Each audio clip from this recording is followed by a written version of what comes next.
The offseason is full of a lot of exciting information, but how much of it is actually actionable for us in our Dynasty leagues? What is up, and welcome to the Dynasty Refinery, where the goal is to separate misinformation from true information in Dynasty Fantasy Football and to get you practical, actionable content. I'm your host, Cal Shoemake, at Calvin and Hobby on Twitter. Thank you so much for tuning in.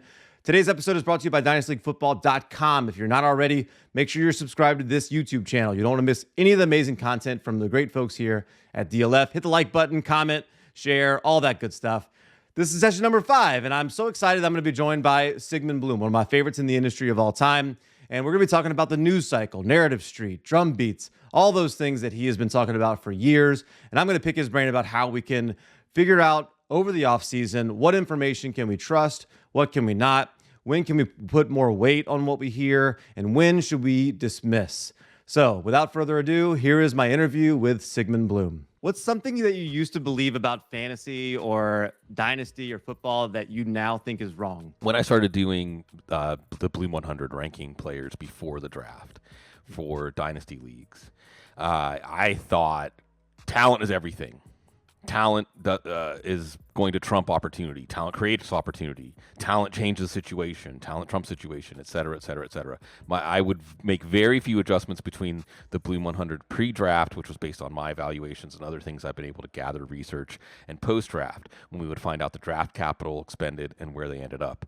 And the longer I've been doing this, the more open I am to greatly changing a player's value based on landing spot, based on draft capital, because there's a lot of ins and outs, but I think we can just start with the players that are drafted earlier, get more opportunities. When a player falls in the draft beyond our expectations of his range of outcomes, that means there's information we just don't have. That because it's so interesting, Calvin. It's like it only takes one team for a player to go too high, right? Mm-hmm. But if a player falls farther than we expected, then that took all 32 teams, right? Right. That took all 32 teams to agree. So I think it's just updating those things and not being so rigid and stuck on my evaluations or stuck on what I believed about a player before the draft. That softens every cycle. What are some common mistakes you think dynasty players make? I think the biggest one, I see this all the time, Cal. Building a team that's going to win 2 or 3 years down the line. And always trading assets that are maturing for more future possibilities. And then tomorrow never comes. So focusing too much on youth. And also, I think, underestimating how quickly a rebuilding team can become a win-now team. How few changes, how somebody that may have taken Elijah Mitchell like in the 4th round of the rookie draft last year and thought, well, I'm still a running back away, and I'm not going to be able to trade for a running back. And just the way that players rise and fall during the season. Someone like Hunter Renfrow, for 3 or 4 weeks there, he was a wide receiver 1 when Darren Waller was out. So your team is closer than you think. And I think that people say win now or build for the future. There doesn't have to be that choice. That's a false dichotomy. You can win now and build for the future. On last week's episode, Heath Cummings was on, and he said our dynasty rankings should be a lot closer to redraft rankings than we want to admit. 3-year window. I think Matt Waldman, the sage, Matt Waldman, I want to say, I don't want to put words in his mouth. I want to say he said 3-year window. I think that's fine. I think a 3-year window is fine. And that's a sign if you're looking farther than that, then again, you're undermining your chances to compete, which is still what it's about, right? Is winning a title. If someone says, look, Sig, there's so much news out here, it's all noise. Why would I even want to pay attention to this? What would your response to that be? So that you understand the range of possibilities, because we are in the speculation time. We are in the time when we're just talking about what ifs and maybes. So, and look, there's also a whole different game here too, where I think beat writers and people who cover the NFL used to keep most of what they wrote in some sort of journalistic written and unwritten set of rules of what you put out there as quote unquote content before people thought of it that way. But now a lot of things can be content. Now there's a push for there to be some reason to come back every day to your outlet or engage with your readers, listeners, etc. And some of it is more of that journalistic, hard, hey, we talk to people, we have sources, And some of it is just we need something else to give people to talk about. So I think that either way, I would say you're massaging your mind, and where you really are focusing on are any teams that have had some major change, head coach, new quarterback, new offensive coordinator, so that whatever we see next year isn't going to be what we saw last year. And just consuming that information, not to nail it down and say, aha, I know exactly what's going to happen, but to understand the range of possibilities. So when we do start getting real information, both via where teams put their money in free agency, the decisions they make in the draft, OTAs, training camp reports, etc., then we can understand, okay, this information means we're on this half of the range of possibilities, or this quarter, or we're closer to the top end to the bottom end, and then that informs how you stack your board, how you make your strategies when you draft in August and September. Do you think as fantasy players we're more likely to overreact or underreact? Oh, overreact because, I mean, we could go real meta with this, Cal. It's like, why are we playing fantasy football, right? I mean, we're bored. Kind of bored. I mean, or there's not something better to do with our time, or at the very least, when we play fantasy football, kind of like Mardi Gras. Like the biggest redeeming quality of Mardi Gras is that when you're out at Mardi Gras, then you forget about everything. You forget about all that stuff. And I think maybe that's part of the draw of fantasy football is when you're managing your team, even though it may cause you frustration and may not go the way you want, all that other stuff in your life just falls by the wayside and you're focused.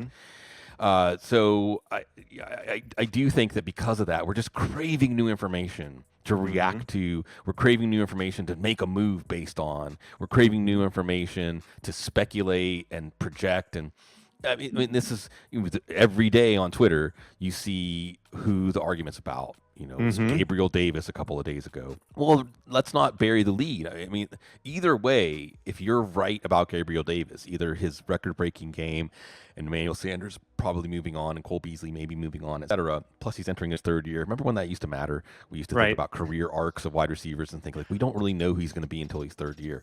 So if you are ahead of that curve and you believe that Gabriel Davis is going to break out, even where some people say he's way too expensive in early best ball drafts, like sixth round.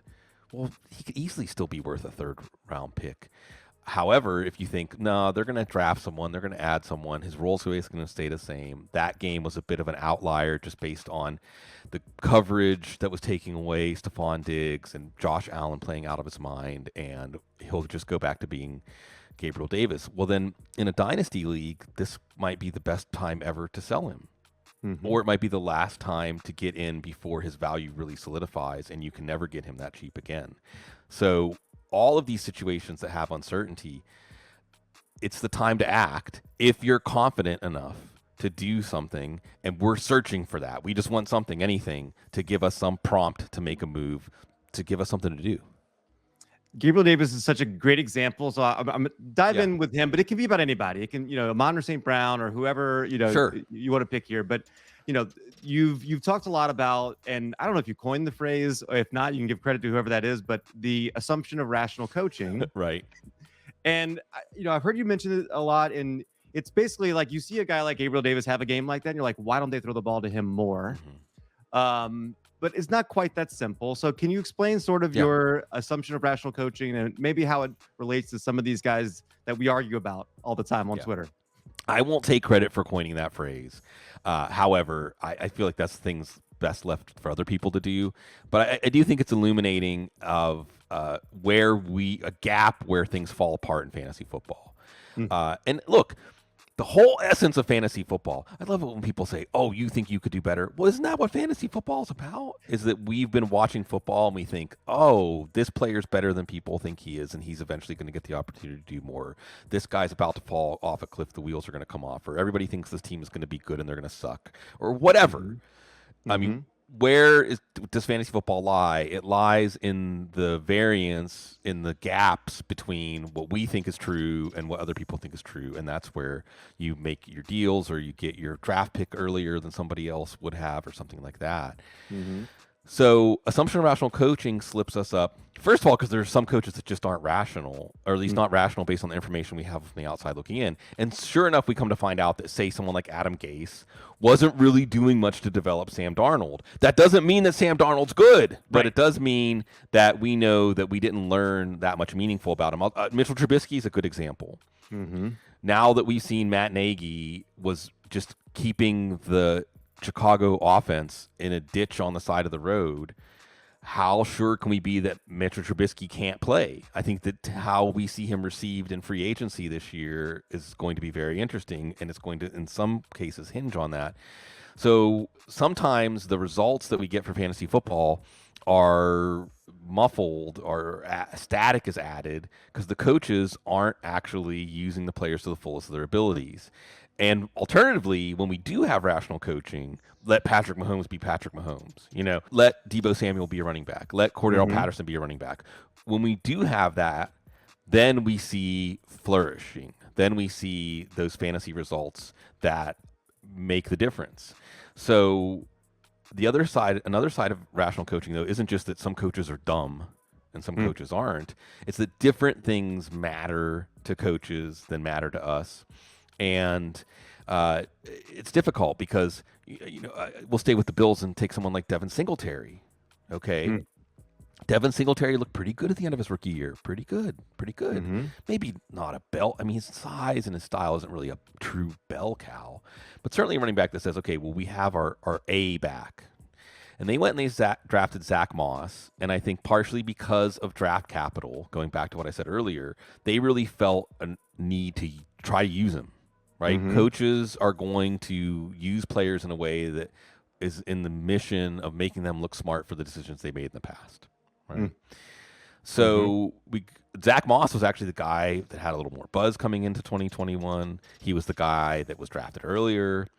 And then for a period, we thought, well, actually, he's not good, but Devin Singletary's not getting an opportunity either. So it's really none of the above. Maybe it's Matt Breida. Remember that brief second? Oh, yeah. And then we circle back at the end of the year to Devin Singletary getting a full opportunity, even when Zach Moss was healthy, and he's good again. And he's good. And he's good. Now, what's rational is the same coaches, and Brian Dable's not on the staff anymore. He took some of his assistants with him, are the same coaches that it took so long for them to give him another chance. Are they going to really stand by him, or are the same considerations that made them reluctant to give him that full opportunity? Remember, this team was supposed to be maybe in on Najee Harris, maybe in on Travis Etienne, and so on. Are they still going to get somebody else?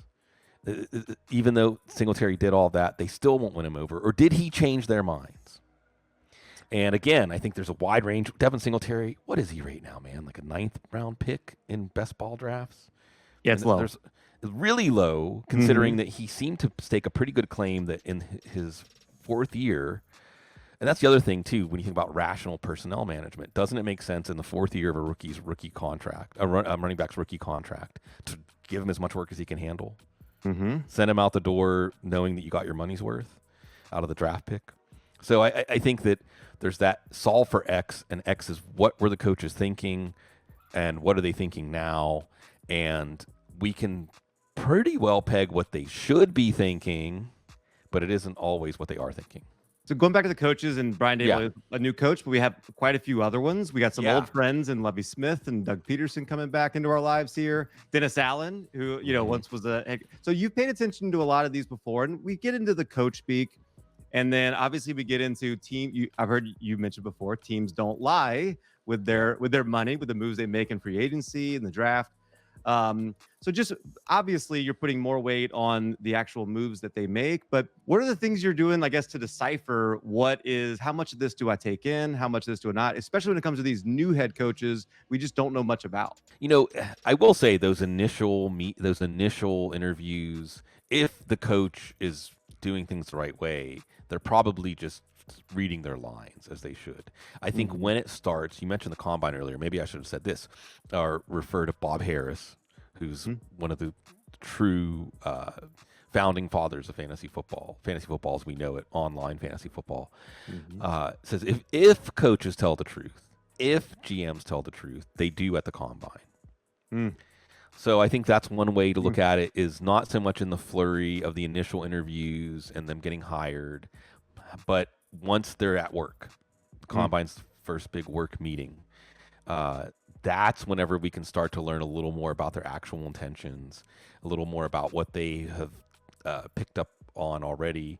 And I think that we do have some very interesting head coaching hires this year that indicate that we could be, the Miami Dolphins offense. Who knows what that's going to look like? And then that affects what you think of Tua Tagovailoa, et cetera, et cetera, et cetera. Josh McDaniels in Vegas is something that I think we haven't spilled a lot of ink about yet that could greatly change what we're looking at. So I think it is time to start putting together our file on specifically, because I think the Dennis Allen hire, I mean, it's the least disruptive hire the Saints could have made. The Saints are basically looking for status quo. Lovie Smith in Houston. Oy, Dios mio, man. I don't even know where we go with that. But no, I'm not really thinking that Lovie Smith's going to be determining the direction of that franchise for years to come, and so on. So I just think that there's another level to this, Cal, which is not a very satisfying answer, which is like, the meaningful stuff when you see it, and what to throw away when you hear it. It's just kind of an intuitive test. I always like to say intuition is not magical or mystical. It's just the distillation of everything you've experienced and know, and your brain is doing calculations at a level that you don't understand. And then through that gut feeling, you're getting that yum or yuck on what you're experiencing or consuming. And it is a type of intelligence, and it is something that can help guide you through this process. Well, and the consistency of it too, right? Like if you start hearing like, okay, this person's saying this here, and then a few weeks later you hear something similar, and then you see this beat writer, who has traditionally been really good, says something very similar, and then you see this move. Like for instance, James Robinson started doing really well, and then man, they cut Leonard Fournette, and then the door's wide open, and then obviously that was one where I think about that drum beat. I think about that. Consistent narrative. Going back, gosh, what could have been, but Denarius Moore, it seemed like he was another one just like that. So I'll ask you about a couple of more specific ones that are going on right now. And, obviously San Francisco traded up in the draft last year to draft Trey Lance. Now, all of a sudden, there's a lot of rumors like Tom Brady may be going to San Francisco. There's been other quarterbacks connected there, even potentially. And we haven't heard anything from the 49ers about this, obviously. But like, do you start to think, again, with some consistency, that they may not be ready to hand the reins all the way over to Trey Lance? Right. I mean, you can't. How can you? It's the same thing we think about with Jordan Love, right? Where you would think that if the Jordan Love pick, if the Trey Lance pick went as expected as far as the player's development to this point, then these teams would not have so much hesitation to hand the reins over to them. And it's not what they contemplated, right? You would think that the Packers, when they took Jordan Love in the first round, were not expecting to probably, at least if things go the way they want to, not even really see him play meaningful football until they have to make a fifth-year option decision, right? That just doesn't make any sense. And with Trey Lance, I think likewise. Now, the Trey Lance thing is interesting too, however, because first of all, we know from last year now, not that we didn't know this, that Kyle Shanahan really will intentionally mislead us through the media, either by omission or by stating things that aren't true. And I don't think we'll ever know the actual story. I believe that Trey Lance was the guy from the beginning, but I can never say for sure whether that's true because the water's been muddled. However, if you are trying to create a trade market for Jimmy Garoppolo, and we're about to see, I think everyone's waiting to find out what's going to happen with Aaron Rodgers, and then we're going to see some interesting quarterback dominoes fall. We're going to find out what Minnesota thinks about Kirk Cousins, or what other teams think about Kirk Cousins, right? We're going to find out what Cleveland thinks about Baker Mayfield, what other teams think about Baker Mayfield, and so on. And it may well be that it's convenient for San Francisco to project ambivalence about Trey Lance because it drives up the price for Jimmy Garoppolo. Well, hey, we've got a good quarterback who now has been to two Super Bowls, or I'm sorry, one Super Bowl and one drive of another Super Bowl, and however he gets there. So that drives up his price. Whereas if it's clear that they're ready to move on and hand the reins over to Trey Lance, then it's a foregone conclusion to trade him, and it puts the price down. So I'll say this: neither Trey Lance or Jordan Love look ready in the times that we've seen them. And while you have the disconnect, like with Jalen Hurts, where the actual NFL performance can be mediocre, but the fantasy performance can be very good, I think we may see a similar situation with Trey Lance. But I think also, you mentioned Tom Brady. Tom Brady is being very cagey about, did he really retire? We're hearing lots of things come out after the fact that he and Bruce Arians were not getting along, that drove this more than anything else. So we know pretty credibly that Tom Brady wanted to go to San Francisco, and if Kyle Shanahan was up for it, it would have happened. So I guess it's another example, Kyle, to say, don't let your imagination limit what's possible. Listen to everything, and then as we start learning information that puts us on a track instead of just showing us the range of possibilities, be ready to act.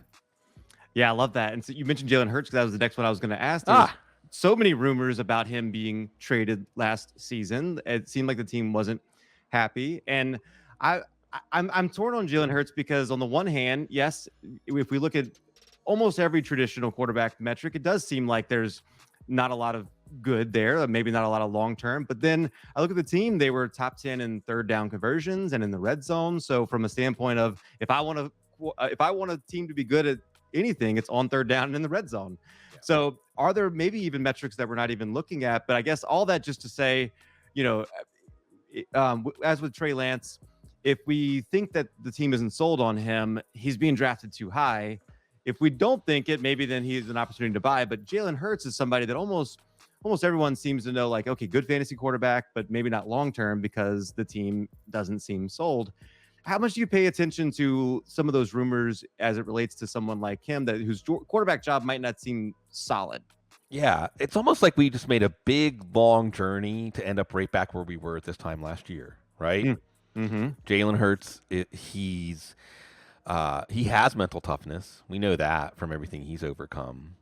He's certainly going to hang in, and he's going to summon up whatever he has to help his team win. However, he might not have the things that the coaches are looking for to run the offense they want to run and to unlock the value of other players that they have invested in, players like Devontae Smith or Dallas Goedert and so on. So the good news is, from a Jalen Hurts dynasty standpoint, is that with the 3 first-round picks all being likely outside of the strike zone of, let's put it this way, if there's a quarterback that they would, because if you take Malik Willis, and I'm getting into like draft scouting, right? That's okay. You take someone like Malik Willis, who is almost the same kind of proposition as Hurts, right? Athletic, has arm talent, but needs lots of refinement in how he processes what he sees visually and turns it into action, which is the foundation of an NFL pocket passer. So I don't think they're going to take Willis. Kenny Pickett is out of Pitt is kind of the opposite. Maybe not amazing first round arm talent, not an amazing athlete, but certainly athletic. Can be a pocket passer. Can sometimes maybe rely a little too much on his ability outside of the pocket, but he's more of a known quantity. I don't think that's the kind of move they're looking to make either. My bottom line, as I start to speculate here, is I think you're going to see Jalen Hurts as the week 1 starter. I think you're going to see Jalen Hurts get 2022 to once again prove that he should be the starter for this team. And look, this can be one of those things where, let's say the team goes 11-6 and wins the division and wins a playoff game, and now Jalen Hurts gets an extension and he's the guy. And people can say, no, he's still the same guy we saw. And eventually he's going to lose the job. In a year or two, we may come back to this point again, right? After a 3 or 4 or 5 game skid where he's just not seeing the field and processing things fast enough to make the decisions that the coaches are setting it up for with the play calls and the play designs. So it's all cyclical. And I think it's just about, for fantasy football, making decisions, taking action when you're on the right side of that cycle. And you can even, it's so comparable to investments, right? I mean, you can be on both sides. You can buy the dip and get the bounce back, and then sell at the peak and rinse, repeat. But nothing is forever. Nothing is permanent, and things change a lot faster than we think they do.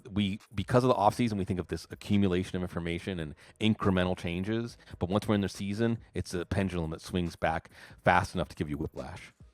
Last question I'm going to ask you here. Our DLF, the audience here is very dynasty focused, obviously, and I'm sure they know that you're in a lot of deep leagues. You have your own dynasty leagues that you're doing too.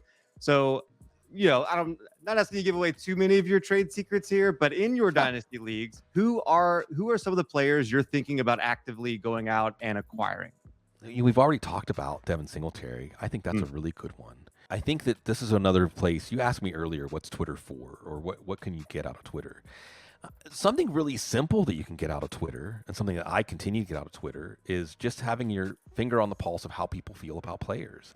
So, you might say, go out and buy Elijah Moore low. Well, no one's selling Elijah Moore. Right. Everybody that has Elijah Moore saw more than enough, to want to keep him. And really, you have to greatly overpay for him. So I think Devin Singletary is a good player that hasn't really been reckoned with.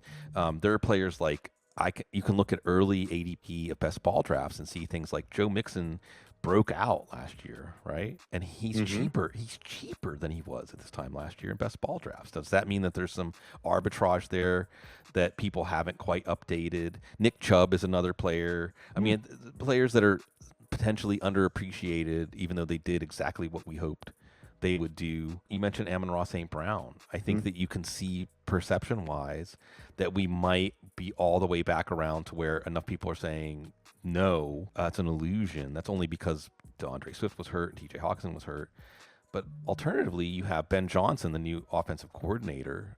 This was a real under-the-radar hire. Dan Campbell's protege, basically. And Amon-Ra St. Brown himself said, without Ben Johnson, because Anthony Lynn was taken out as the play caller, right. Dan Campbell was the play caller, but Ben Johnson was a lot more involved in the game planning in those games. I don't think people know. Amon-Ra St. Brown, what was the number, Cal? It was like 50 catches in the last 6 games or something. It was insane. Yeah. It was. He can do 60, 70% of what he did down the stretch and still be a win if you acquire him at the current market value. But Amon-Ra St. Brown himself said, without Ben Johnson, I wouldn't have had the success I had at the end of the season. So there's a direct connection there. So I think that, again, whatever the prevailing opinion is, the biggest gains are to be had when you can go opposite of that. And I got a question that really stumped me, Cal. Someone asked, 1-4 or 1-11 in Amon-Ra St. Brown. And I had to really think a long time about that one. And the hedging answer I gave was 1-11 in St. Brown and ask for some sweeteners. If I can get some later picks, some darts. Because I do think that what we saw from Amon St. Brown, what we saw from Gabriel Davis in the playoffs, I don't think those were illusions. And I think especially when you hear something like a wide receiver has great alignment with the new offensive coordinator, who may well end up being the next head coach of the Lions. If this Dan Campbell thing works out, he could be like the heir in waiting. I don't think it's wrong to be overly optimistic about situations like that. Well, and a lot of people want to dismiss him right now because, there was no Hawkinson, there was no Swift. But I had Adam Harstead on a couple weeks ago, and he said, look, we've seen worse situations than the Lions had last year, and there was no Amon-Ra St. Brown that emerged. No. So now he'll discount him because he was a day 3 pick. But, I think there's, and there's merit to that, obviously. But, I love what I saw from him. And by the way, look into that family if you haven't already, if you're watching this, because I need a 10-part Netflix series tomorrow on these guys, and I'll watch every bit of it. So, well, with that, Sig, thank you so much for joining us and helping us with trying to, interpret the news cycle and gain an edge in our dynasty leagues. And appreciate you coming on. Oh, it's great to be talking to the audience that's still paying attention right now, because that's our audience. That's our people. That's right. It's in the NFL is so good at giving us a news cycle 365 that gives us things to think about, gives us puzzles to try to solve, and there are new puzzles every day. And I appreciate all of the great audience, writers, people at DLF, I think it's one of the sites that's very much in the same spirit of Football Guys, just people that enjoy spending time together talking about football. And if it allows people like you and I to be doing this instead of a real job, at least for the moment, while we're doing this show and call this work, then it's a great gift and a privilege, and I hope we can continue to do it for a long time. Well, I hope you enjoyed today's episode. If you're new to the channel, make sure you go ahead and hit that subscribe button. You're not going to want to miss any of the amazing content that all the people here at DLF are creating just for you and to help you get an edge in your Dynasty leagues. If you're first time watching the Dynasty Refinery, there's 4 other great episodes you should go check out. Thank you so much again for tuning in, and I'll see you on the show next week.